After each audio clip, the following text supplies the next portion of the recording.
नमस्कार, MT मीडियामध्ये मी तुम्हा सर्वांचं पुन्हा एकदा स्वागत करते। मित्रांनो, बिग बॉस मराठी 5च्या घरामध्ये सुरू आहे कॅप्टन्सी टास्क आणि कॅप्टन्सी टास्क दरम्यान आपल्याला पाहायला मिळतंय की सूरज आहे तो टास्क करताना फुल पेटलेला आहे।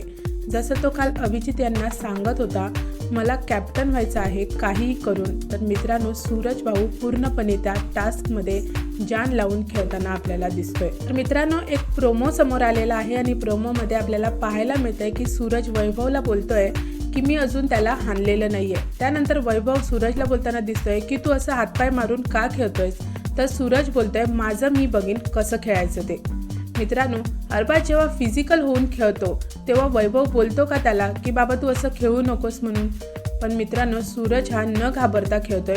त्याचा जो कॉन्फिडन्स आहे तो खूप वाढलेला आहे गेम खेळायचा आणि चांगल्या रीतीने गेम हा त्याला आता समजत आहे। मित्रांनो, सूरजला आता एकच सांगणं आहे की सगळ्यांना नड, स्वतःचा स्टँड घे, मुद्द्यांवरती बोल आणि तुला जो प्रेक्षकांचा सपोर्ट आहे, तुझ्या जो फॅनचा सपोर्ट आहे त्यामुळे तुला न घाबरता खेळायचं आहे आणि लढायचं सुद्धा आहे। कारण तुझे जे फॅन्स आहेत ते तुझ्यावरती खूप प्रेम करत आहेत, कारण त्यांनी वोटिंग ट्रेंड्समध्ये दाखवून दिलेलं आहे की ते तुझ्यावर किती प्रेम करत आहेत ते, कारण तू गेले 2 आठवडे वोटिंग ट्रेंडमध्ये 1 नंबरवर आहेस।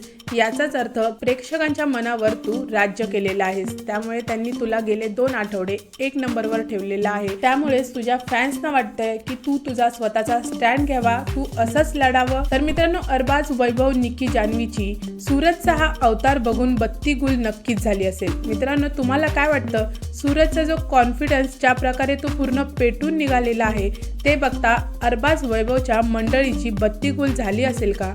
मला कमेंट बॉक्समध्ये नक्की सांगा। व्हिडिओ आवडला असेल तर त्याला लाईक, शेअर आणि सबस्क्राईब करा। भेटूया परत अशाच एका नवीन व्हिडिओमध्ये। जय हिंद, जय महाराष्ट्र।